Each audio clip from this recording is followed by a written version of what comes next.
About to hear a lot of information from a lot of wrestlers that you could be interested in soon.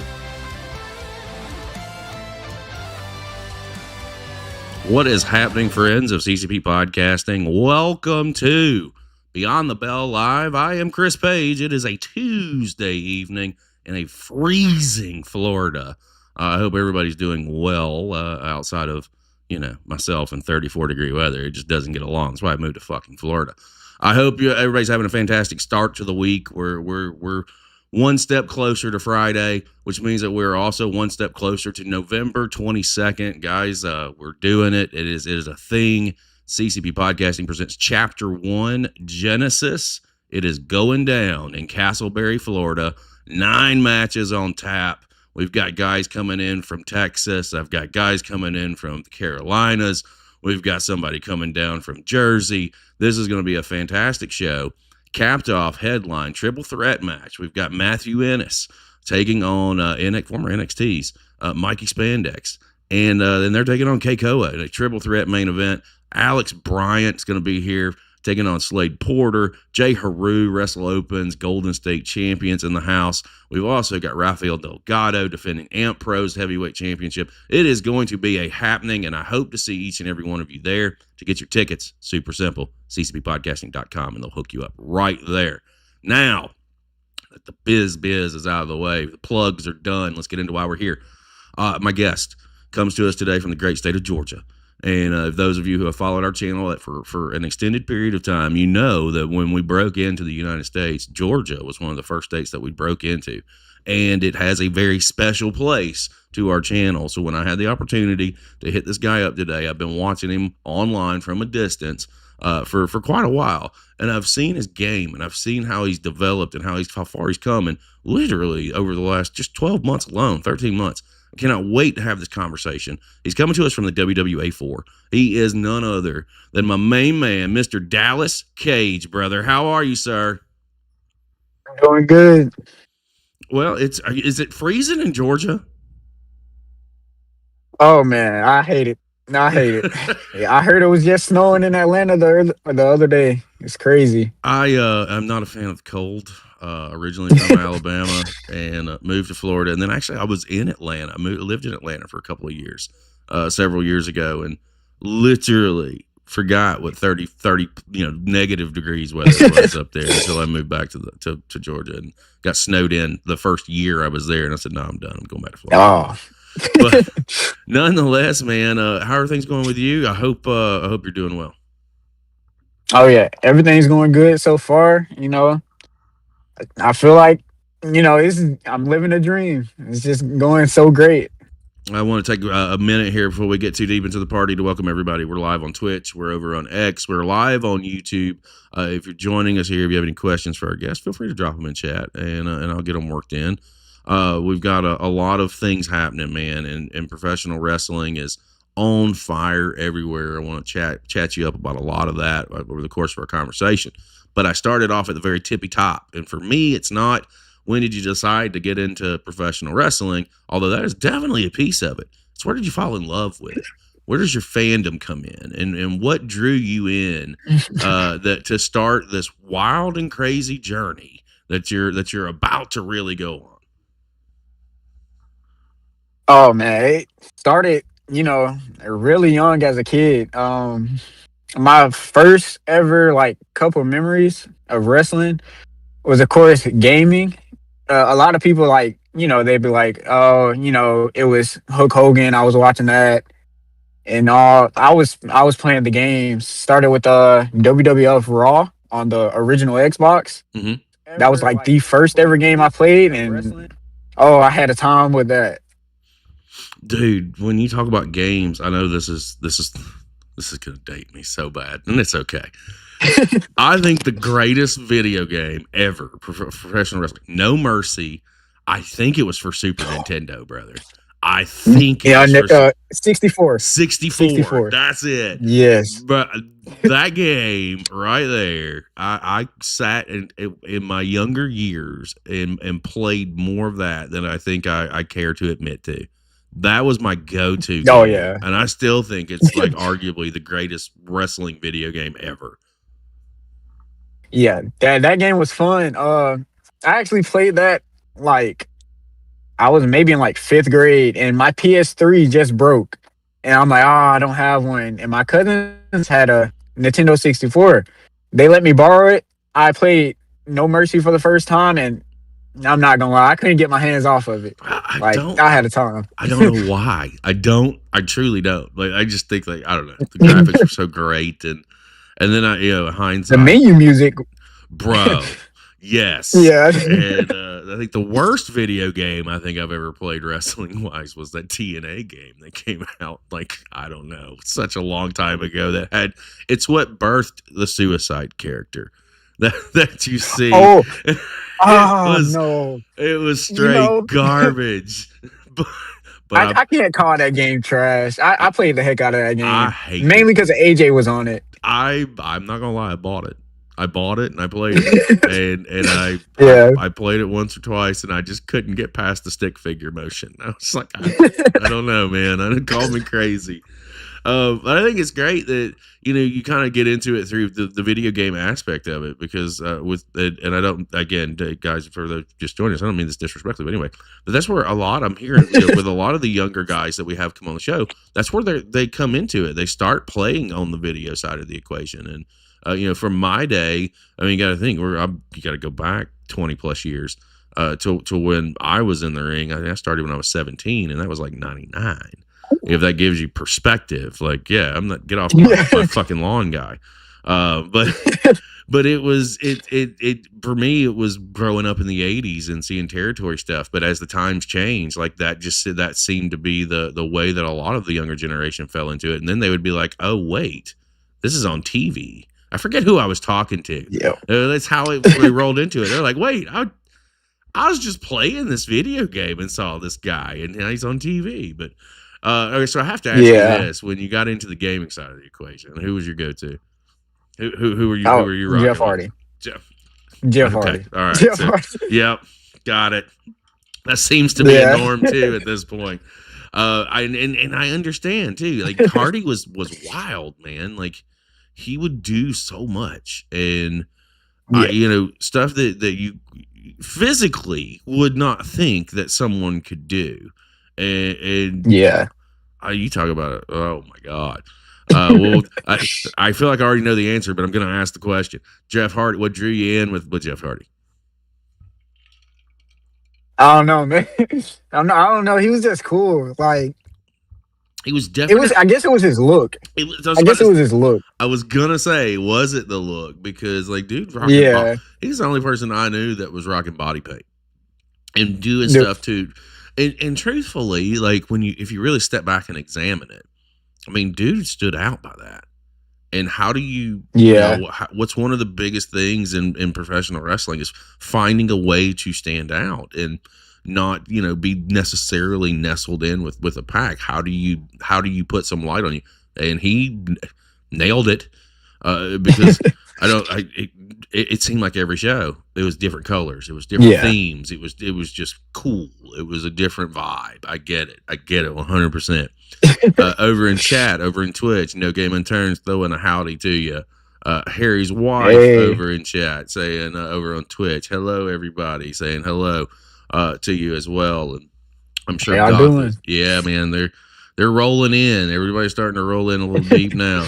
Well, let me ask you this, because it seems like, again, it's the perfect segue, because as you fall in love with professional wrestling, obviously through video gaming, and then stepping into seeing it on TV, when do you start really thinking about, like, this is something I want to try? And what's the process look like for you as you're just trying to, kind of figure it out? Like, man, do I want to do this? Do I not want to do this? And how did you get involved? Well, once I first started watching it, me and my brother, we're young. We're like, let's just do this in the living room. Like, we have enough space. Like, let's just do it. Like, we thought everything they did was cool. We had all the toys. We didn't have all the toys, but we had like some of the toys. We had the ring set. We'll just go at it. And honestly, we just went for it. We just went for it and just had fun with it. Brother, I wish I had a brother. I had older sisters, man. I had a big ass pillow that would be downstairs in the den. And when I say a big pillow, I mean, I'm talking about this was a 4x4 square. Like it was a big fucking pillow. I would be jumping off the couch, dropping elbows on this mug. Like it was, it was all bets were off. And me and this pillow wrestled. I don't know, thousands of times. It was so embarrassing to sit and talk about it now. But hell, I don't give a shit. I was a kid. When do you decide to get into to start training in that road? And was WWA4 your first spot? Was that the go-to? Oh, you knew? Oh yeah, right. The A4 was definitely my first spot. It took me a while. I did like how you did. At 17, I really wanted to go wrestle, but unfortunately, I stayed so far away from like any training school. And I think the one we had where I stay, it like closed down. So I like had no way to go. But, I would look up some wrestling schools, try to find them. Cody Rhodes just started up his Nightmare Factory. Mm-hmm. I thought about it. I'm like, hey, I was like, nah, I kind of went with the 4. I don't know what it was. It was just maybe the vibe of the websites. But once I looked up the 4, I was on their website. I'm like, man, I gotta go try this place. Well, I mean, with all due respect, AR Fox is a godsend, if you ask me, and doesn't get near enough respect for an acknowledgement for what he's done for professional wrestling, what he continues to do with you guys, with WWA4. So when you walk through that door and you kind of know this is it, this is where I want to be, like, because I feel like as unfortunately for me. There were training schools, don't get me wrong, but there were very few and far between, and like you had to like knock on doors. It was still very very kind of closed off, and it just wasn't what it was. And like I trained in a fucking barn on the side of a mountain, bro. Like that's where it was at for me. I'm telling you, it was wild. I wish that like nowadays, like I feel like if I was 25 years younger, like the world would be at my fingertips and my disposal because there were so many great places. And to see that, with Fox specifically, this guy's been crushing it for fucking ever. And oh man, I've been preaching for a year and a half. Fox is training stars, man. That's what he's doing. Yeah, he's training stars. It's not I've seen some of the shows, obviously. I haven't seen any of the training or anything like that. I've seen guys that have come out, and there's a large part of the guys that come out that go on to do some pretty fucking cool things. So from your perspective, when you walk in that door, and this is again where I want to do this, what kind of difficulties did you have, or as you were trying to hone in on training, or what were some of your strengths and some of your difficulties? To get off on the first point, it was kind of difficult at the time for me to start because Fox was like, he was doing AEW shows. He was gone. Yeah. And it was very hard for me to try to catch them on a day to try to sign up. And man, I'm so glad that one of the A4 students, Jay Tyler, he was there to open the door for me. And I walked in, everybody was training, said what's up to everybody, shook their hands, and he just like gave me a tour. And after that, I was back the next week, ready to go. When you stepped in that ring for the first time, what kind of realization set in? I always like to pick the brain because a lot of misconceptions out there that wrestling is easy. Wrestling is not easy, guys. Wrestling's hard. Yeah, it's not. It's not. And truthfully, like with my class, like we started with like 14, but only 2 finished, and mine was just a 3-month thing. So like I can't imagine. Wait, 2 finished? Like me and one other, 2 finished. It was an old school mentality, brother. When I walked in day 1, we did 2,000 burpees to start. Hey, I respect it. I respect it. And then from there, day 1, we were running ropes. That was it. We didn't touch rolls for the first week. Yeah. They were trying, and that's just how it was a little bit back then. not everybody's serious about this. And this is one thing that, as this platform evolves and we see a lot of wrestling from all over the world, like I can kind of tell like who wants it and who don't. And when I reach out to people, and this is not to gas you up by any means, when I reach out to somebody to come on my show, it's because I have already watched you. I've already seen you. I feel like you have the best intentions for trying to really, really make a go of this. And that's what our platform's for. When I find somebody and I see somebody who has that passion and that wants to fucking do this versus someone who will go through motions or maybe not be as passionate about it. Like, they're not for me because I'm in love with this sport and I'm in love with all the aspects of it. So I'm drawn to those who I feel exude that. And in your case, like it's there. I've seen it. When you start getting into training with Fox, what were some of the things that you had? What were some of the stuff, I guess, ultimately that you caught on to quickly, and maybe what were some of the things that took you a little bit of time to catch on to?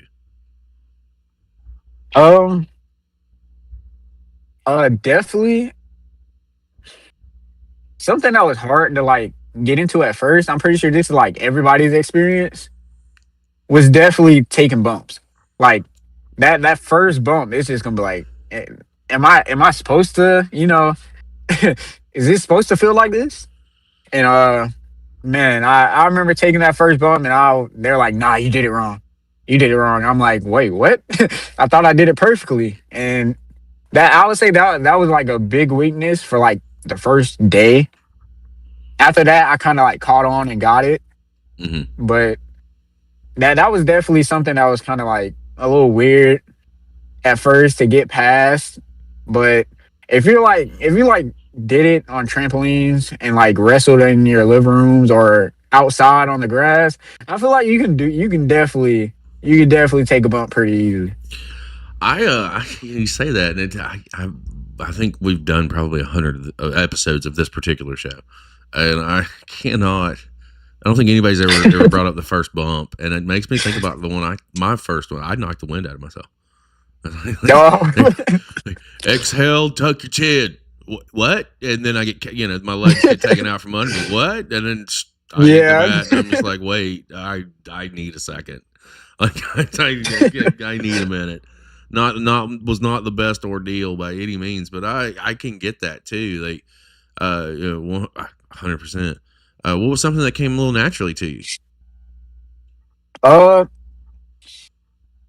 would say the athletic stuff and the cardio, mainly the cardio. I always played sports as a kid, but like I don't know why. Like even now, people like after I'm done with a match, people come back and like tell me they're like, "Bro, you're not even sweating." And I'm like, "What do you mean? I'm not tired. Like I'm ready to keep going." I see. Nah. Yeah. So when you say there's already some stuff we're connecting on, and you have no fucking idea. When you say cardio, this will be referenced a lot back in my day. I took the Ric Flair approach, and what I would call the Ric Flair approach wasn't going and working out and pumping iron and getting big and muscular, buddy. I was on the Stairmaster. I was on a treadmill. I was a cardio. I was a cardio guy. Like I couldn't, I was never gonna be the biggest jacked and stacked dude by any means, but I could go 30 minutes, like no problem.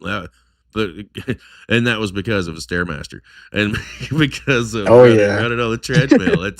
That's how I stayed in shape, man. That's how I was able to do it.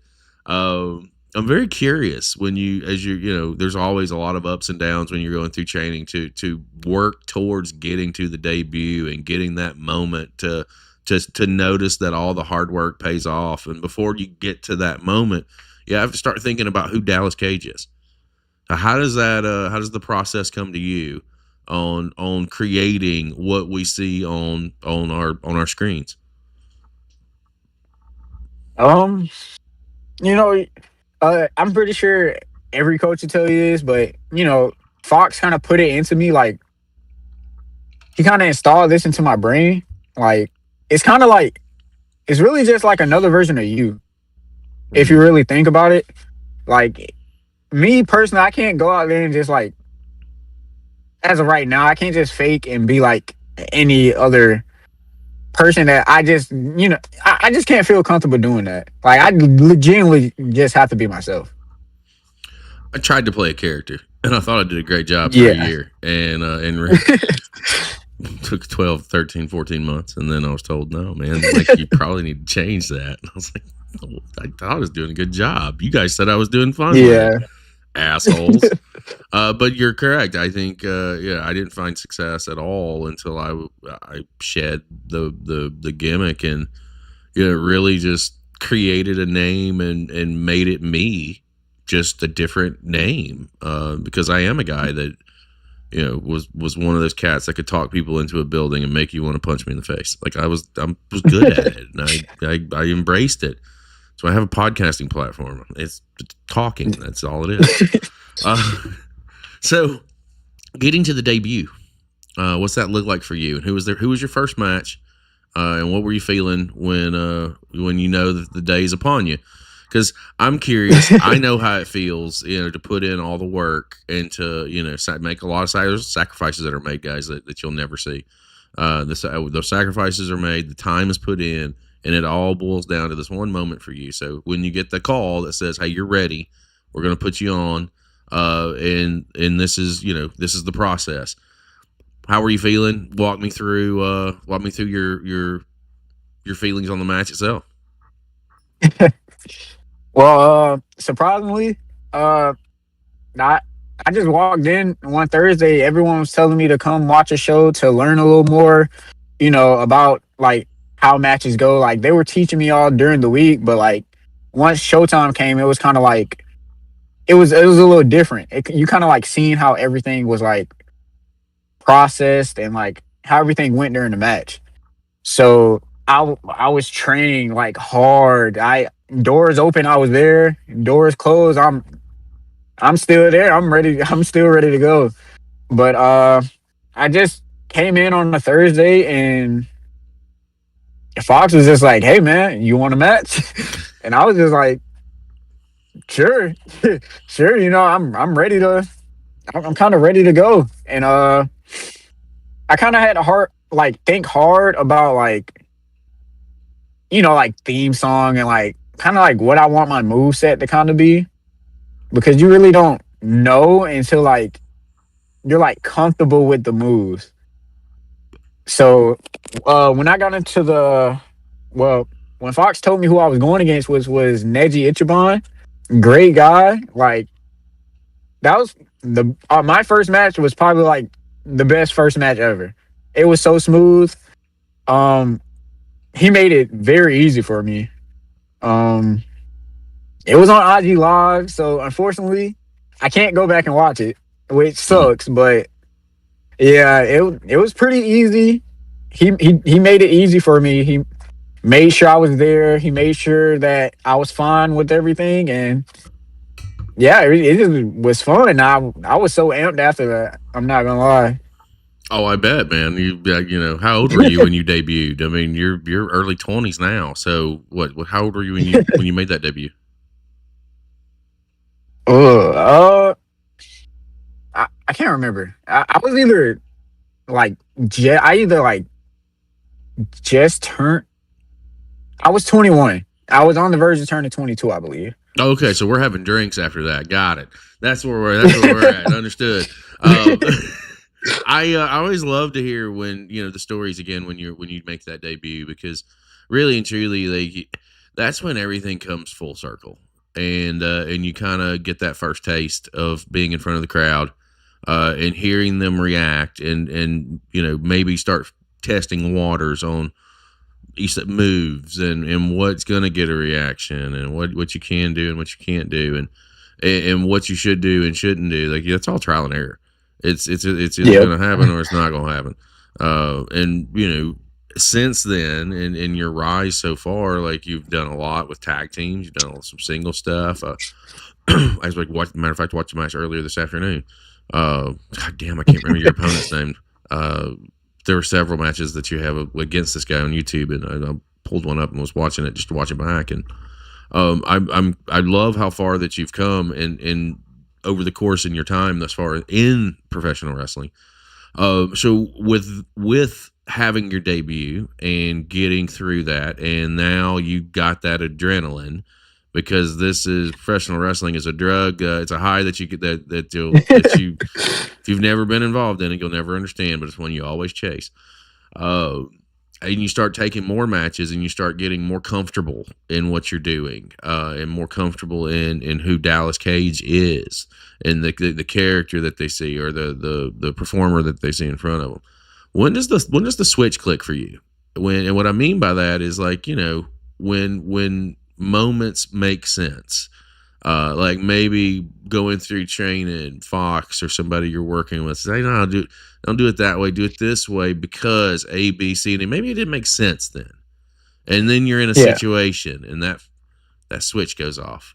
That's why. Do you have any of those moments for you that switch clicks and you're like, I get it now, I understand? Oh, I've had a lot of those moments, and like,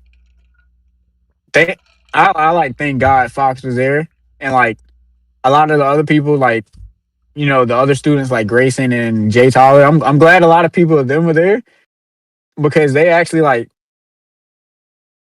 in practice, we would like practice like how a match goes and all, and we'd do it, and like we'll get to the shows, and sometimes spots just don't make sense, and it's like sometimes you just want to have fun in there. And you always have them people that will try to like make it make sense. Like, maybe I would say what would I say?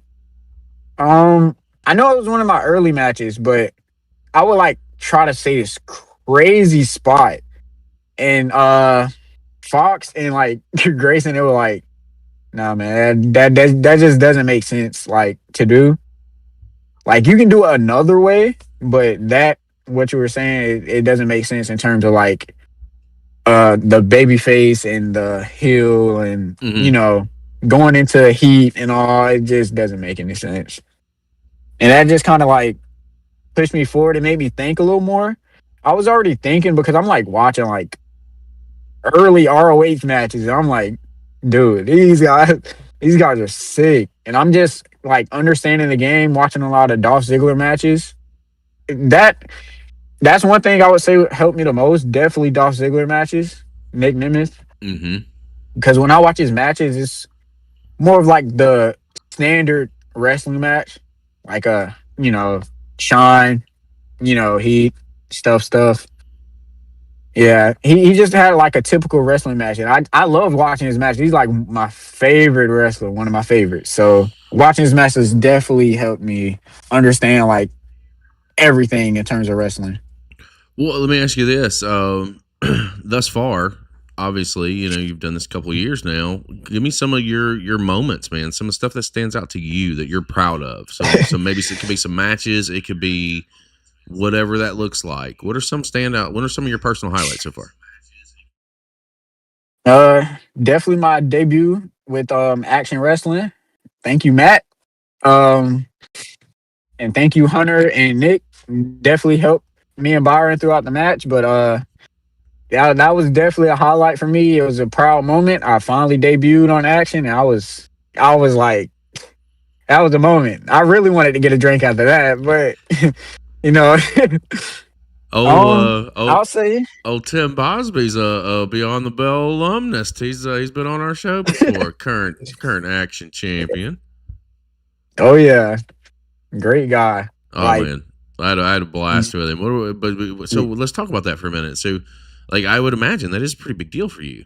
How does that come together? How does that debut happen? I believe Hunter and Nick were supposed to go against the Coven. I believe they were supposed to go against the Coven, but I believe they couldn't make it. And we're kind of like last minute replacements, really. But it's still just like, hey, doesn't matter. Yeah, we're ready to go. It's a debut, and it's in a a pretty reputable company that at least as far as over here in the South, there's a following there. And Oh yeah. it's something that is definitely nothing to sneeze at all. And I think it's a pretty big opportunity. And it's one of those things where, right place, right time. And sometimes those are the sweetest things because you don't ever know. And it does open the door. It puts the door open for you to reach out and have that conversation. Say, hey man, I was there for you, when you needed us. So let me shoot back down there. What are the odds? Let me get another shot. They already see your work and they know what you're capable of. So it's all about those little moments and making the most of them. For me, it reminds me of a conversation. I believe it was Alex Kane who told me that when professional wrestling, you can be I think it was something about you can be ready for professional wrestling and it never be ready for you. But when professional wrestling is ready for you, you better be ready for it. And when I hear you talk about an opportunity like that, and it could be any company, could be not any whatever, it's an opportunity, and you're there and you capitalize on it and you make the most of it. That's something that is crucial because you're taking that and it's putting you out there, and ultimately that's the name of the game. Yeah, that's definitely the name of the game. It was definitely hard to get on that show. It took a while, but I think Matt started really seeing the progress between me and Byron and like how we were growing as wrestlers and how good we were getting, and it was just like, hey, I think they deserve an opportunity. Let me call them up. Well, what other kind of opportunities have you gotten over? Let's just we'll snapshot 2025 as an example. Like, where are some other places that you've currently had an opportunity at, and some of those things that stand out to you. Have definitely had some at EPW. I'm like there a lot now. It's down in Mississippi. Definitely a great show to be on, especially for TV wrestling. Oh man, it's a lot. It's kind of like blowing past me right now. I mean, it's fine if it comes back to you. And I ask that and I say that because again, like, I told you before we came on the air, and those who follow the platform and those maybe who are here, maybe they don't know. That's all we do is indie wrestling here. And anytime I can hear another company that I'm not familiar with or I don't know, like it doesn't necessarily have to be big time feds. I have found hidden gems in all over the world, and they are in every company, and you just have to find them. And when you find them, you're like, holy shit, this is a fucking game changer. So when I hear new companies, like my ears go up. I'm like, wait, what? Hold on, let me get that. We'll time that one. We'll stamp that, and I'll come back and pull that, and we'll find out what this is all about. Again, you don't ever know. It's like, I hate to say the Forrest Gump fucking reference, but it is literally a box of chocolates. Yeah, you don't know what you're gonna get. It could be good, it could be bad, but I guarantee you, if you watch it and you watch it for the love of the game, you will find something that resonates with you on that show. Oh yeah, someone will resonate and will touch you. It just doesn't matter what that looks like or what that feels like. So, if you think about some people, some of the companies, throw them out there because I'll definitely come back and circle around to them. We'll talk championships for a minute. Have you picked up any hardware? Oh yeah, I picked up some. Of course, I'm the WWA4 Internet Champion as of right now, and been living life. We had the Pro South Tag Champions. We kind of just stole those, but I mean, me and KJ just stole those. Is it really stealing if nobody stops you? Hey, I mean, there's your logical explanation. There's a logical stance there. Yeah. You didn't stop me, so did I technically steal? I don't. It's tangled web. But yeah, those are like the only hardware I have as of right now. Well, it's got to definitely it's got to be dope as fuck to be able to carry a championship. At least with through WWA4. I mean, that's where you cut your teeth at. Was that the first title that you picked that you picked up there? Oh yeah, it was, Oh, and brother, let's talk about it. it felt like a big accomplishment. Hell yeah, It let's was talk about it. definitely a big accomplishment. um, it was kind of like, oh man, I beat AWOL for the title. Great guy, love wrestling him. Like his wrestling style is like, I don't know, I don't know. I can just like vibe with his type of wrestling style that a lot of people like. Some people just don't understand how he wrestles, but like when I watch his match, I'm like, oh, okay. But yeah, definitely great guy to watch. Um, it was kind of like in that moment, it was like a nod. Like Fox was giving me that, yeah, hey man, I trust you. I feel like you're doing good. Let's see what you got. And since then, I mean, obviously you've taken that ball and run with it. I Oh mean, yeah. let's talk about some of the defenses, or what's your proudest moment thus far within this first title run with the WWA4 Internet Championship. Um, man, I've had a lot of defenses, and they were mainly against like old internet champions. Definitely like I don't know if it was just like trying to go against guys that already had the title before me that I can just learn from. So definitely start off I didn't have a championship match, but I did have a match with Alex Kane. Definitely learned a lot from that. Definitely learned a lot from that. Love my love Alex Kane. Oh. Dude was the nicest fucking guy, in my opinion. The time that I got to spend with him was tremendous, and I can only imagine what your learning experience, just being in the ring with him at that point in time was like. Dude, tell me about that for just a second. I know that we're kind of bouncing all over the place, but I feel like that I know that I'll never get in the ring with Alex Kane. So you did Hey man, never say never. Brother, I'm 43 years old and I'm about 80 pounds over fucking weight. I don't know if that's ever gonna. So I'm safe to say that won't happen. But you did. And so what was the learning experience like for you? It was more of like a.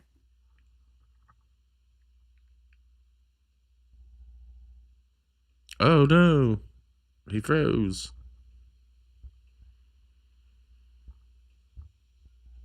Give me 1 second, guys.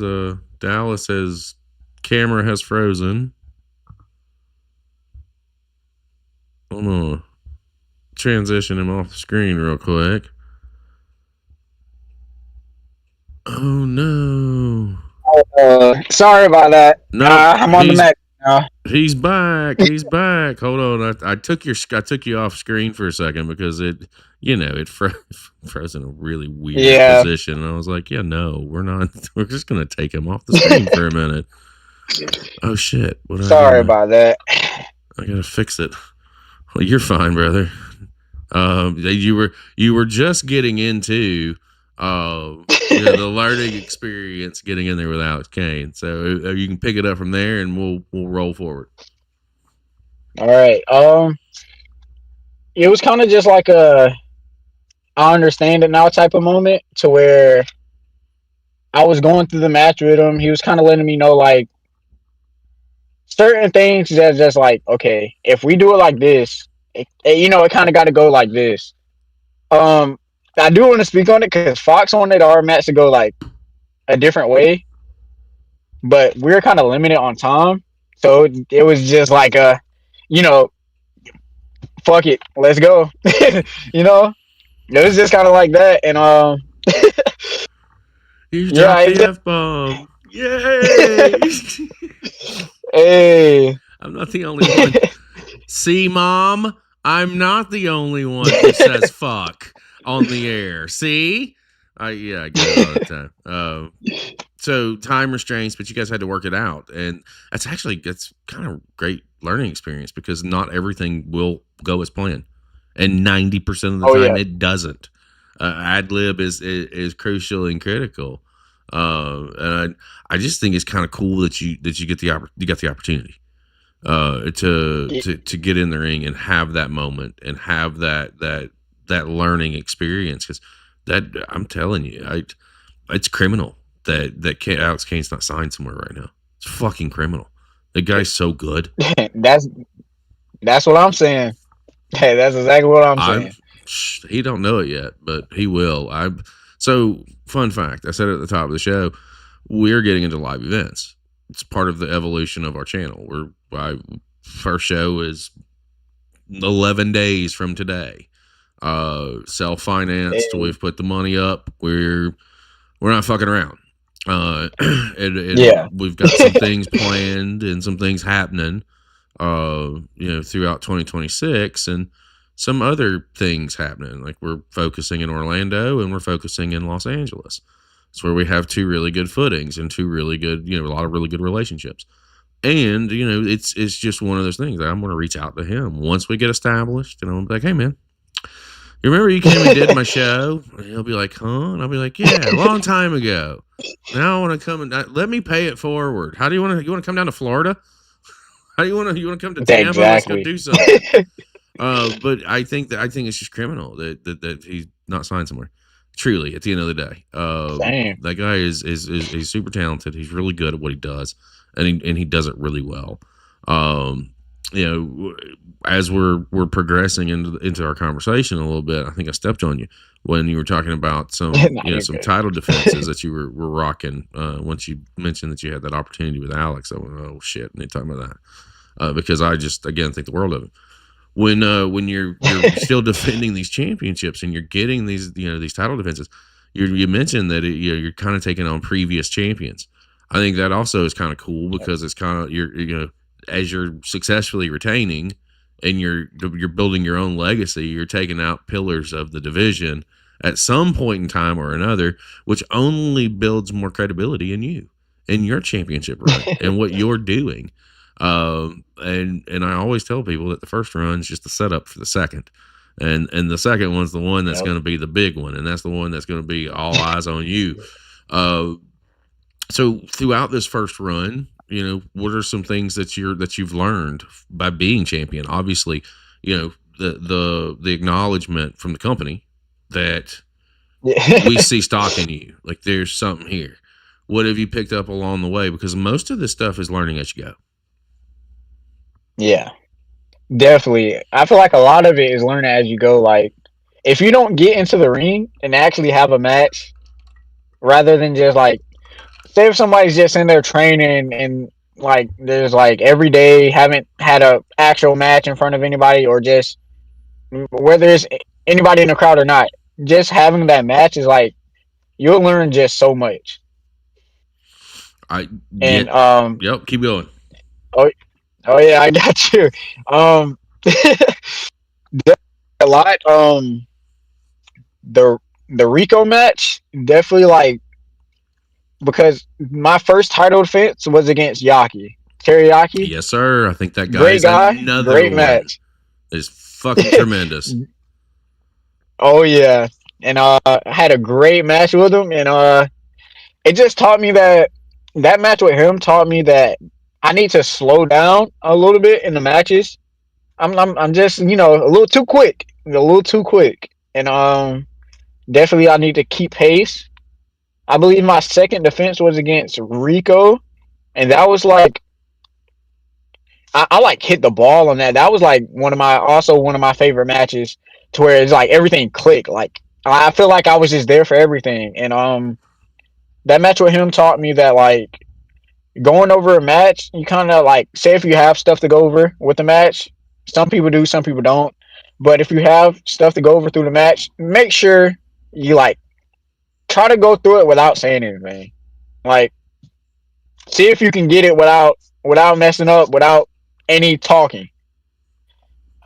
Yeah, if you can, then you're probably onto something. And Rico Gonzalez is another one. I say Georgia, for me, is very special to our platform because, like I said, when we first broke into the States, Skrilla the Great's the one who, here in the U.S., was one of the first guys to say yes to us. And then that opened the door to, like, Naja and a lot of other cats that we have been able to really network. Bryce Cannon, Rico Gonzalez was another one. Owen Knight, all these cats have come through, and I think Rico is another one that is hella fucking talented, and can do so much that you just you wouldn't expect, and he can pull this shit out. And I feel you have a copy of that. Is your match with Rico? You have a link for that? Because I feel like I need to see that. I have not seen it. If there's a link for it, you need to get it to me, because I will watch that one back on a live stream, no problem. I got you. Definitely. I'll definitely send you that link to that match. Hell yeah. So you're already lining up a murderer's row of WWA4 right now when you're just with Teriyaki and Rico.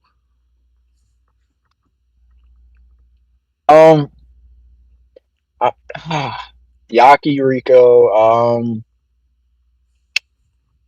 My third match. I think my third defense, was supposed to be a defense, was against Alex Kane. And he almost kind of broke my body that match. But yeah. He's a big boy. That didn't. Yeah. No, he's thick boy. He's thick. Yeah. Hey, he got a lot of muscle on him. Got a lot of muscle. House. I would hate to get clotheslined by him, bro. Like he could throw that. He could throw his body into it. He'd decapitate me. Literally. Facts. I learned from Alex. I learned a lot. Definitely after the match, he was letting me know, like, hey, man, you're great. Definitely try to look into upgrading your gear. Make sure people know your name. He was mainly more on in terms of me learning from him, it was more on like the exposure side. Like, you want people to see you like this. You want them to know who you are and all. So he kind of helped me out with that, like, a lot. Got you. Definitely went home that night writing notes. I feel you, and I'm glad that the knowledge out there was dispersed, because marketability is a big piece. Big part. Look the role, be the role. Tell my guys all the time, I don't dress for the job I want or job I have. I dress for the job I want. I come to work. I'm a supervisor. I come to work in fucking dress slacks when dress code is fucking whatever. But no, man, I want my boss's job. That's what I want. I know how to play the political game. Let me just show you better and tell you. Man, so far, man, I've really enjoyed the conversation and just chit chatting, because that's all this is. This is a conversation about two guys talking about you and your journey thus far. And what I dig about in general, the scene right now is the younger generation, because you are the guys that we're going to be watching for the next 20 years. Whether independent or mainstream on through a Fed, you guys are it. And if we don't invest in you, don't invest in the future, then why the fuck are we here? It's kind of my philosophy. And I say that to say, like, we've been able to form and forge a lot of really good relationships with companies and talents and all points in between, all over the globe. And I always start winding the show down with a series of questions, and I won't refer to them as the $1 million questions, because they're damn near clippable and probably will be. So there you go, fair warning. And for those, if you're watching live, we've got I think well over 40 people across all of our platforms. If you go to training, if you're at his training school at WWA4, or if you're somebody that he associates with, and he doesn't mention your name, please don't be that guy, because he has no fucking clue what he's about to be asked, and in the order in which he's going to be asked it in. That's the name of the game. That's what we do here. We don't script. We have organic conversations. But I'm ultimately, from your perspective, with where you're going, with how far you come in the younger generation, because you guys are it. Where are some places right now that are on your radar, companies that you want to maybe dip your toe in the water? Some places that if you had the opportunity to get in there and just have a shot, just to get a shot, what would they be? They could be here in the States. They could be internationally. Some places from Dallas Kage. Where do you want to go? Um, I'm not gonna lie. I watch a lot of interviews, and I watch a lot of people say this. They always go New Japan. I do want to go out there. I'm not gonna lie. I do want to go New Japan. I would definitely love to get out at I would love to have a match at Rev Pro. Just like watching those environment, like the matches there are just crazy. Mm-hmm. Definitely want to. I do want to make my debut for GCW one day. Definitely get out there. Pro Wrestling Noah. Kind of want to try Mm-hmm. shoot my shot and try to get out there. Oh, so it's a lot of places. It's kind of It's a tough question to be put on the spot with. yeah. I acknowledge that, and I'll take the answers that you were able to give because again, it's not easy to have. Hey man, where the fuck you want to work? And you're like, wait, we're not. We were just talking about title matches, and now we're into So I get it. Fun fact: you would name one company, the one company on the face of the planet right now that I have heat with, you named, and I'm not going to name that puppy. I'm just gonna. No, I'm no. I'm not gonna name the puppy. I'm not gonna tag them. I'm not gonna do any of that. But I'll tell you off air. How about that? And I'll tell you why. All right. Because, to be fair, because I did say something, I will say this. If they are watching, it was my fault. I did take ownership. I have handled it. It is no longer in the equation. You can't find it anywhere. It cost me $600. It's done. So the principle is like we watch a lot of independent wrestling and a lot of companies and it was a learning experience for me personally. Like this is how I learned on this platform. Oh shit. Maybe I shouldn't have done that.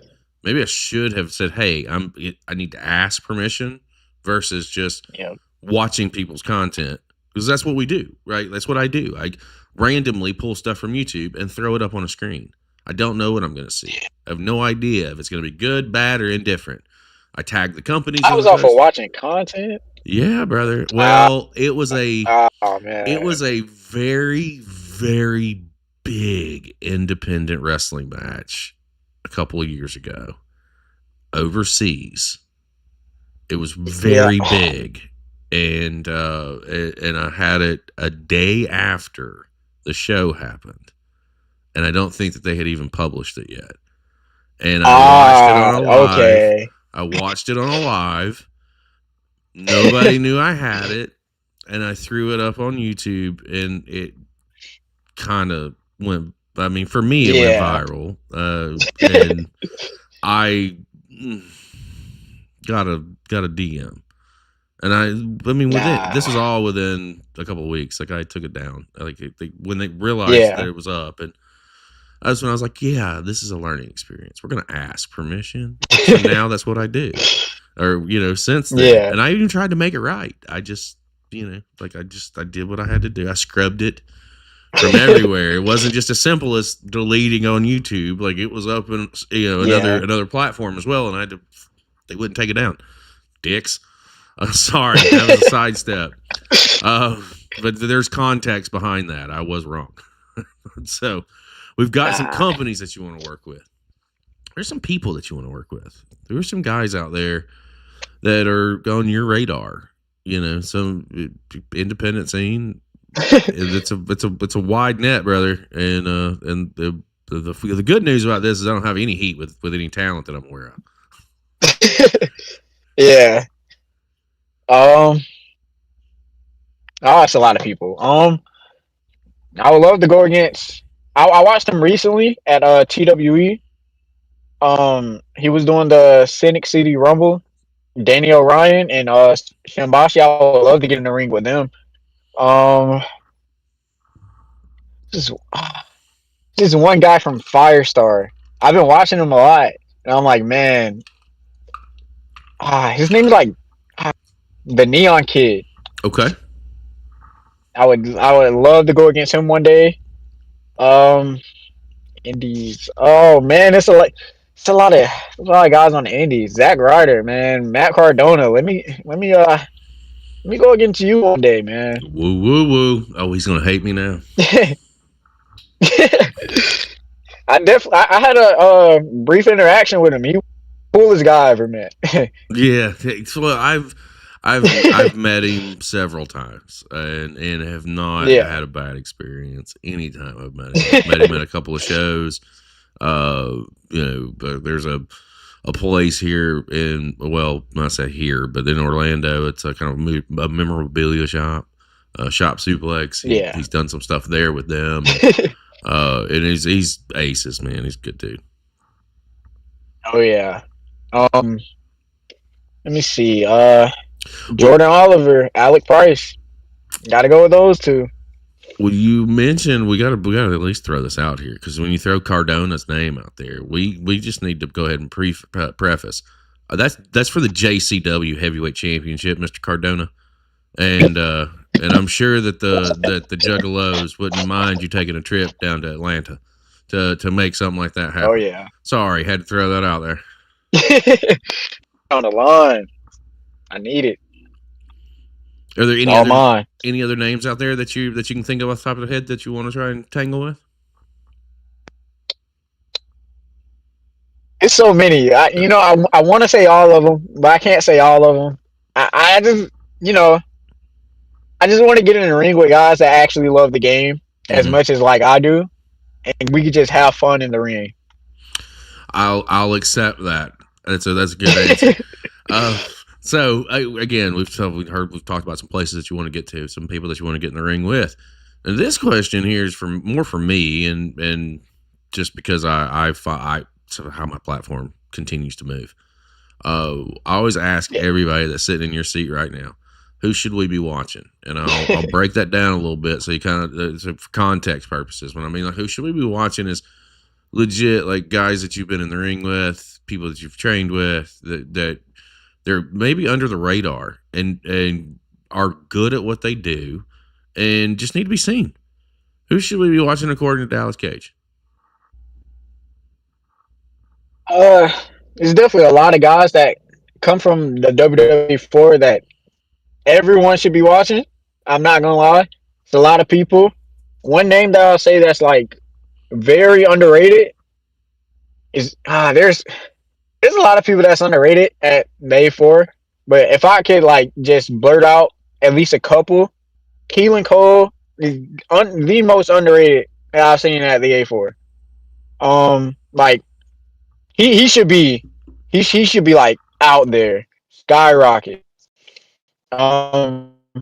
Travis 3K, definitely another underrated name. Jay Tyler. Byron Young, Grayson Pierce. There's a lot of guys that are like very underrated that are on our A4 roster right now that definitely should be like they should be getting some recognition, definitely.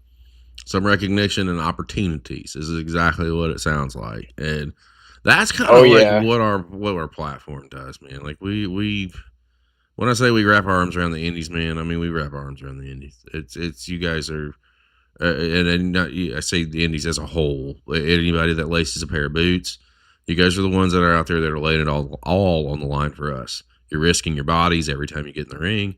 There are things that happen that people will never see and never understand that I do see and I do understand. And I just want to say thank you because you guys do get out there and you do fraction of an inch. I say it all the time. Fraction of an inch either way. Good or bad, on your head and on your neck, can change life real quick. And you guys take that risk every time you step in the ring. And I know that we have talked a lot about professional wrestling. We've talked a lot about the A4. We've talked about your journey to get there and kind of how far you've come so far. With 2025 it's winding down. We're a month out. 2026 is right around the corner. What kind of moves are you looking to make in 2026? Man, I'm not gonna lie. I'm looking for. I want to be on bigger shows just like everybody else. I was pushing for it this year. Of course, I couldn't do it. This year's winding down already. My Impact Team Wrestling debut. I want to go out there. It's one of the shows I always loved as a kid, and I just really would love to be on that show. Well, I'm fairly positive that you said Impact Wrestling, correct, TNA? Oh yeah, That's what I TNA, yes thought sir. Fun fact. Today, yesterday. Sorry, it wasn't today. Yesterday, I applied for their media. So like, they reached Hey. out. They reached out and said, "Hey, would you be interested in?" And I said, "Wait a minute, what? Who are you from?" No, man, I ain't interested at all. Yeah, what do you think? Am I interested? Let's get in there. Yeah, we'll do that. So yeah, we're going through some processes now, and it's funny that you mentioned that because I think that would be for me. It's an easy in, and that's kind of like what I like to do with everybody that pops in and comes on our show, because I say that my connections are your connections, and I've got, when it comes to promoters and it comes to talent, like I know promoters that all the time. Hey, who should anybody that would mesh well with this guy or this guy or this guy, and I can make recommendations. And at the end of the day, the goal is to get you guys booked, to get you some, because get money in your pockets, and to put you in front of new audiences, in front of new people, because you never know what's going to click, where it's going to click, and who it's going to click with. And that's the beautiful thing about professional wrestling, is it can happen at any time for anyone. I greatly appreciate you coming in this evening, man. I do have one more question. We've chatted a lot about the wrestling side of the equation. When you get some time for you, and I don't know what that looks like. I haven't been in my early 20s in over 20 years. How do you relax, man? What's some stuff you like to do for you when the lights are off, the camera's not on you, you're not in the ring, the real job is fucked off for the day, you have the opportunity for you to just kind of decompress and relax? What are some of the things you like to do for you? Usually I just like to keep my brain going. Like I'm a very active guy. I like going to the gym. I love listening to podcasts. It's like, I don't know, like ever since the podcast scene popped off, it's just been like one of my favorite things just to listen to. I'm a gamer at heart. I love playing video games. It's like the best thing in the world, just to relax and just play video games. I am a tryhard though, so like if you catch me in a game, you're probably gonna lose. What genre of gaming are you into? I like everything. Oh, okay. All right. Are you on Twitch at all? I actually used to be on Twitch and YouTube, but I chose wrestling over YouTube, even though I can still do it. It was just still like I put more of my focus into wrestling more than just trying to strictly do YouTube. I'm just thinking more or less like, if you're chilling, man, throw that shit up on Twitch. It's easy to monetize, and at least you can get money. Make a little bit of money while you play in the game for a hot minute, whatever that looks like for you. That's the easiest platform. I've had podcasters ask me that, like, hey, what's the easiest to monetize? Fucking Twitch. It takes 30 days. You can't get 50 people to follow you in 30 days, and then, buddy, I don't know what to tell you, because it's so mild to wild. I'm the opposite, though. Like, the content that we do is not fucking gaming, but I used Twitch to start our platform. I used it as just a way and an avenue, because it was easy and it's live, and people would just stumble in, and it's turned into like this adventure that we're all on now. So I just thought, like, maybe if you're gaming, man, throw it up there and make you a little change off of it too. What other kind of stuff are you into? Not gonna lie, it's a lot, man. I love just doing something new. Like, I used to skateboard as a kid, like a little bit. I was never good at it, but I love doing it, and I just love trying new stuff. Like, I recently got on a skateboard for the first time. I freaking suck. But you can always get better, and that's just something I just strive for. I just strive to get better at anything I'm doing. I'm here for it, man. I am here for it. I'm all about positivity. I'm all about people bettering themselves and having a good time while you do it. Something that I have tried to tell people all the time. I didn't become an adult until I was 32 years old. So I've been an adult for 10 years now.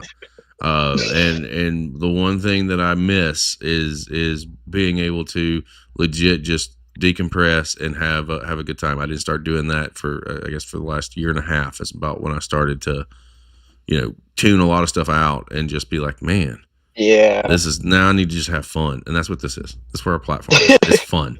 That's what I like to do. Yeah. Again, I'm forever grateful that you agreed to come in and chat with me. And I know that we've been on the air for a little over an hour, and we're just scratching the surface with what you've got going on, and a lot of that's intentional because I want you guys to have a great time, and I want you to want to come back and sit down with us and catch up, and have a follow up show at some point down the line. Whenever the time is convenient for you, and whenever you look for something or you got something coming up that you need to promote, et cetera, et cetera. This is not for us. Our platform's not a small time thing or a small gain thing. We're in for, long term, investments and commitments over short term gains, in building those relationships, 100%.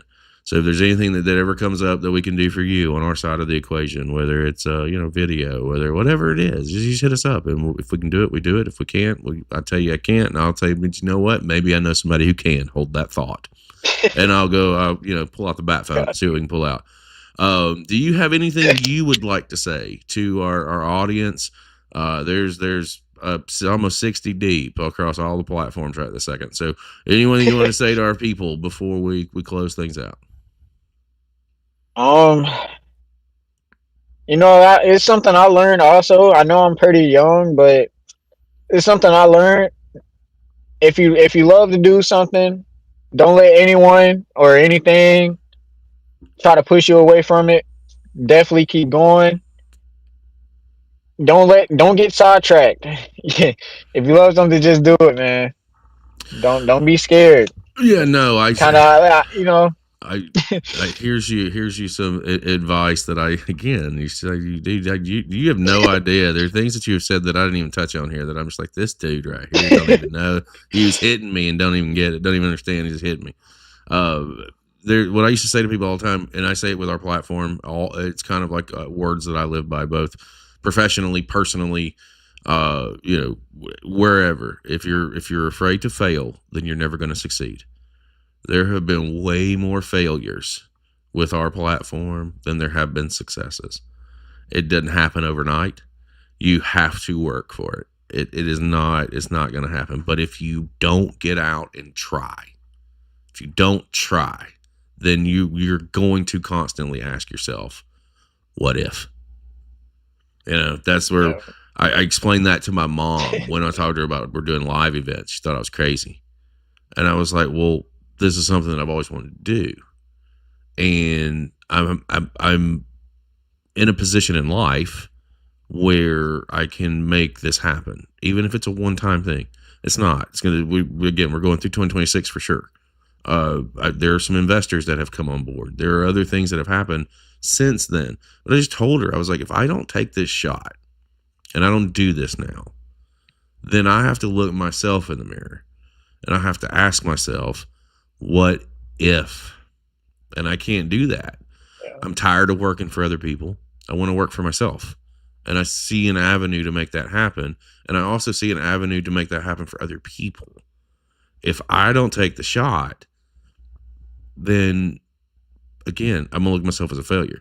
And then I told my husband the same thing. If I don't try this now, again, I can't ask myself, what if? I may not we may not break even. And again, our shows are not about making fucking money. Our shows are about breaking even so that we can pay the talent and we can make sure that the guys that come and do our show are getting their rate and not getting it's not a situation of X amount of dollars. This is what I'm able to pay you. You're either going to come and do it or you're not. We're not there. Yeah. It was more of this is a situation to where we can do some good, and we can do some good for guys on the scene, and we're going to. It's happening, and eventually, I'm going to get you down to Florida, and get you a Florida debut under your belt, and we'll make some things happen. It's been a blast, brother. Guys, let me close it down with this: the easiest way that you can show your support for anybody on the independent scene is by sharing, and subscribing where you can. Mr. Kage, it's been on the screen the entire show. Right underneath him, it is the Dallas Kage over on Instagram. And if you hit him up on Linktree, it's the same things. The Dallas Kage. That's going to get you to his YouTube. That's going to get you to his merch. That's going to get you to his social media. It's all right there. Hit that follow button. Hit the subscribe button over on YouTube. The algorithm will reward him with just one subscribe. Just one.